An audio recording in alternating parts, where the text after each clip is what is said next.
वर काढी उसाची पाचट जगा मिळाया साखर. नमस्कार मंडळी.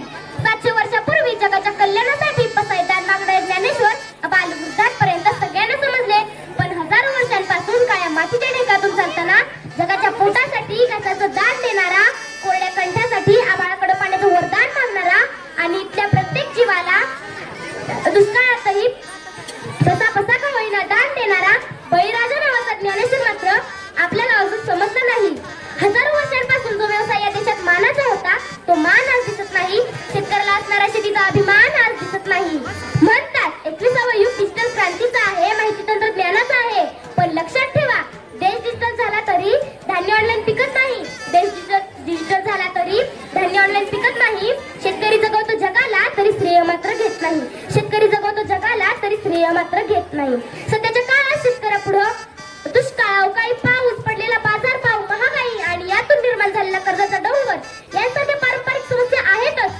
पण शेतकऱ्यांच्या मुलांच्या वाट्यालाही एक भरतीच अडचण आली आहे. ती म्हणजे त्याचं लग्न. होय मंडळी, शेतकऱ्यांच्या नडलेल्या मुलांची अडलेली लग्न ही एक भरतीच समस्या ग्रामीण भागात उभी आहे. याच समाजातील या संवेदनशील आणि ज्वलंत विषयाला स्पर्श करण्यासाठी आम्ही इयत्ता 5वी 6वी 7वीचे विद्यार्थी आपल्यासाठी घेऊन आलो आहोत बालनाटिका शुभमंगल सावधान, शुभमंगल सावधान. चला तर मग पात्रांची ओळख करून घेऊया. नमस्कार, मी आहे कुलदीप सावंके. मी आहे शेतकरी सदा. नमस्कार, मी आहे प्रणय सोमनाथ सावंके. मी आहे सध्याचा मित्र मध्या. नमस्कार, माझे नाव अंकिता लक्ष्मण मत्ते. मी सदाची बहीण ताई. नमस्कार, मी श्रद्धा पांडुरंग सावंके. मी आहे सदाचा दाजी. नमस्कार, माझे नाव अक्षरांका सावंके. मी आहे काटर खटावची शाळू.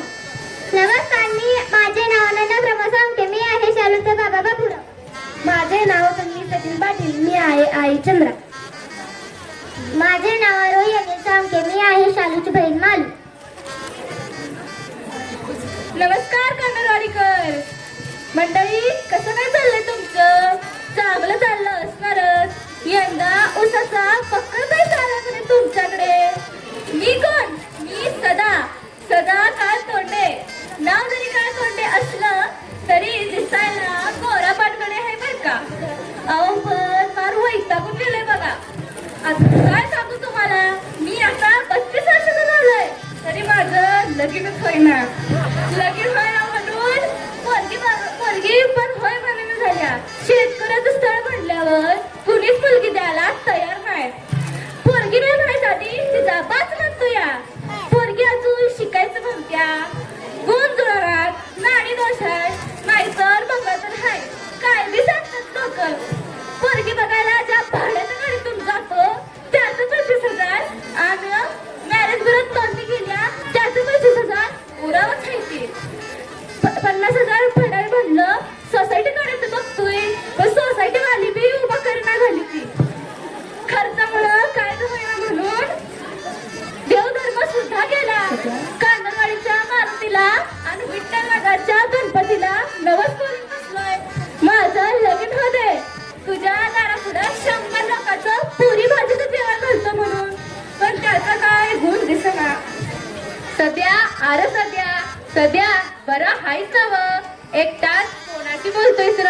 लगीन म्हणून याडबीडचं लागलं नाही ना व तुला? मध्या बायकोनं बरा बाहेर सोडला तुला. बरा मित्रासाठी संसारात मी येळ काढला. अरे सध्या तूच तर बोललेलं होतच मला की आपल्याला पोरगी बघायचं यायचंय म्हणून. आपल्याला पोरगी बघाय झाले नव्हतं तुझं लगीन, अजून किती काढशील? दुसऱ्याचं पण हो दे की आता. अरे सध्या माझ्यासाठी नवं तुझ्यासाठी पोरगी बघायचं यायचंय म्हणून. काल तू तर म्हणला होतास की त्या कातर खटावच्या घोरपड्याची पोरगी बघायचं यायचंय म्हणून. आठवलं. या लग्नाच्या टेन्शन मध्ये पोरगी बघायला जायचं पण विसरून गेलं बघा. चिकवाची थायलंड ताजबी मारायची आपल्यासोबत पोरगी बघाय. बरं जाता घेऊ त्यातनी. अंधार पडायच्या आत परत यायला पाहिजे आपल्याला. मला अंधारात काय बी दिसत नाही. बरं जाऊया. मंडळी, आपल्यातलं सिक्रेट कुणाला सांगू नका बरं का. कुठलं सिक्रेट? 2 डझन मुली बघितल्याचं.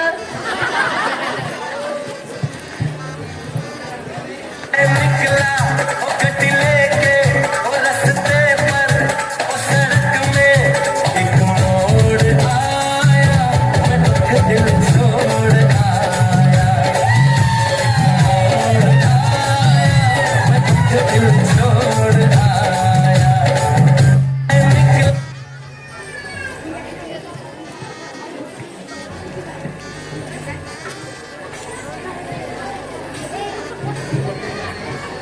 पोचलो एकदाची त्या कातर खटावला.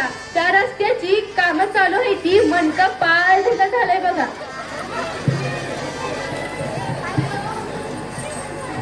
धाड धाड धाड. कोण आहे? बाबूराव फुलपुऱ्यांचं घर हेच ना? हो हो, हेच आहे. तुम्ही कोण? काय काम आहे आपलं? अहो, आम्ही बाबूरावांची मुलगी आमच्या सदासाठी पाहायला आलोय. कांदरवाडीवरून मंडळी आली आहे, तर निरोप सांगा त्यांना. बाबा, ओ बाबा, आपल्या ताईला पाहायला पाहुणे आलेत. पाहुणे जरा लवकर आले वाटतं. या मंडळी या, बसा.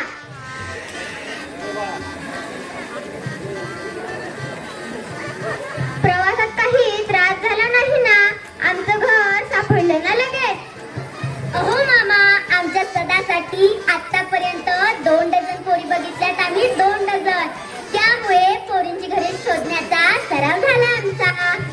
अगं अंकिता, जरा 4 माणसात शांत बसावं. अगं मालू, अशी बघत काय बसलीस? पाहुण्यांसाठी थंडगार पाणी घेऊन ये बघू. मामा, मी काय म्हणतो या, थंडगार सरबत आणला तरी बी चालल, आम्ही नाही म्हणणार नाही. मामा, याच मनावर घेऊ नका. चेष्टा करायची सवय आहे. येता मस्त की हॉटेल मधनं 4 वाटा खाऊन आलाय. बरं बरं, असू द्या. उन्हातानात नालय पिवळं काय सरबत. मालू, असं कर, याला सरबत आणि बाकीच्यांना थंडगार पाणी घेऊन ये बघू.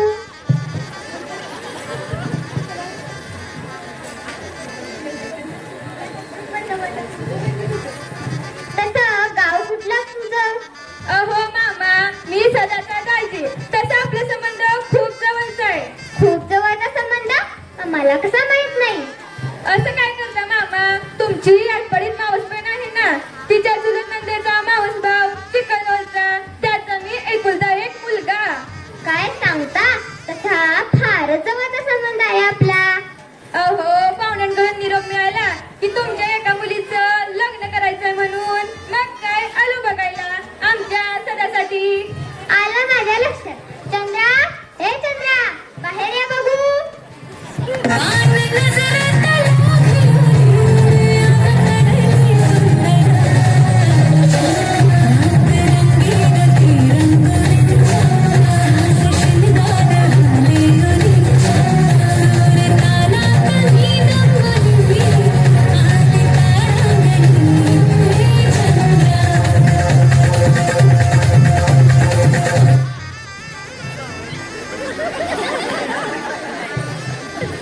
मजा, अरे मजा, मला पोरगी पसंत आहे. ए पुसणाऱ्या, ती बायको आहे माझी, बायको.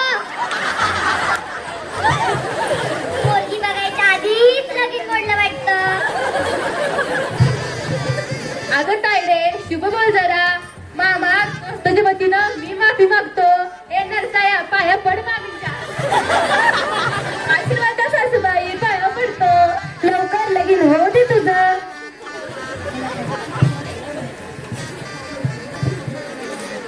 अगं चंद्रा, तुला किती वेळा सांगायचं पाहुण्यात नट्टापट्टा करत जाऊ नकोस म्हणून? गैरसमज होतो लोकांचा. जावा तिकडं, तुम्हाला जरा तुझी कौतुक ना. नशिबात माझं फुटक. अगं चंद्रा, अशी काय भेटतेस? तू आहेस म्हणून तर मी आहे. पाहुण्यासाठी कांद्या पोह्याचा विचार बोलवलं होतं तुला. आवाजाने कालच्या पाहुण्याने केलेलं पोहे अजून तसंच पडले ती गॅसवर. ते काय फेकून द्यायचं वय? अगं चंद्रा, तुझं बरोबर आहे, पण असल्या गोष्टी जरा हळू सांगाव्यात. गरमागरम पोहे घेऊन यायला सांग बरं शालूला. बरं बरं, असू द्या. शालू, ए शालू, गरमागरम पोहे घेऊन ये बघू.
लय काय अवघड विचारू नका.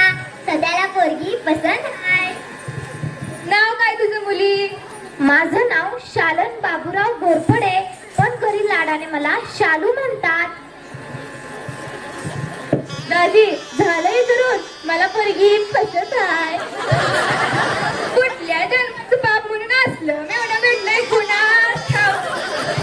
असू दे दाजी, असू दे. तुम्हाला मुलाला काय विचारायचं असेल तर विचारून घ्या. शिक्षण काय झालंय तुमचं सदा? मी पण हिच्यासारखा बिटातच शिकलोय आणि मी पण ह्यासारखा रेडमीचा फोन वापरतो. गुण जुळे नाही पण कोणतरी जुळे दोघांचं चांगली गोष्ट आहे. बरं असू द्या, पण पोटा पाण्यासाठी काय करता तुम्ही? पोटा पाण्यासाठी जास्त काय नाही बघा. 4 भाकऱ्या 4 टायमाला लागतात आपल्याला. दर बुधवारी मटण नाही तर चिकन लागतच आपल्याला. अगं अंकिता, त्याच्या या गुणापाय मी तर येत नव्हतं. कशाला आलं तिथं मला अब्रू काढायला? अरे सदा, त्यांना म्हणायचं आहे सध्या कोणता काम धंदा करतोस तू? असं होय मामा, आपली 40 एकर शेती आहे, ती पण बागायती. 5 खणी गौलारू घर आहे, ती पण वाड्या घर. आणि गोट्यात 6 म्हशी येत्या, त्या पण हत्ती घर. यंदा वर्षी 1 एकर नुसतं त्याचं आहे आपलं. आता 17-18ला कुठं बी गेलं नाही ती. दोनच तसा आहे आलेला.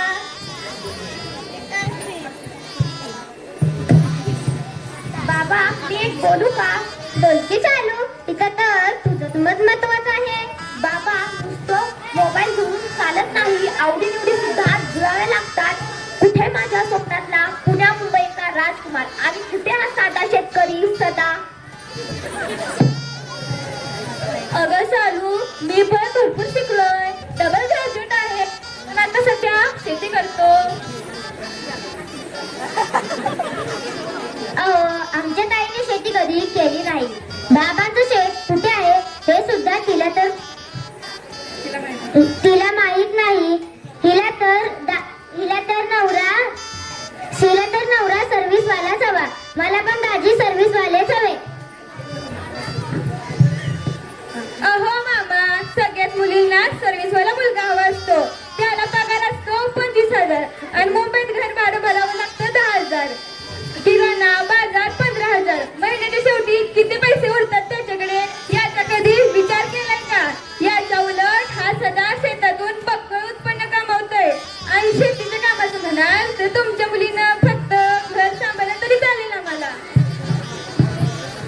पोरगीच्या सुखाची काय बी काळजी करू नका. पुढच्याच वर्षी 15 लाखाचा बंगला बांधाय काढतो बघा, आणि त्याच बंगला पुढे 5 लाखाची गाडी लावतो बघा. अगं शालू, मला पटतंय या सगळ्यांचं. नोकरीवाल्याची बायको होऊन चाकर बनण्यापेक्षा शेतकऱ्याची बायको होऊन मालकी पण मालकी. ताई, आई बाबांचा बरोबर आहे. वावर आहे तरच पावर आहे. माझी चूक माझ्या लक्षात आली बाबा. ज्याच्याकडे आहे शेती त्याला कसली भीती? शेतकरी नवरा हवा मला, शेतकरी नवरा हवा मला.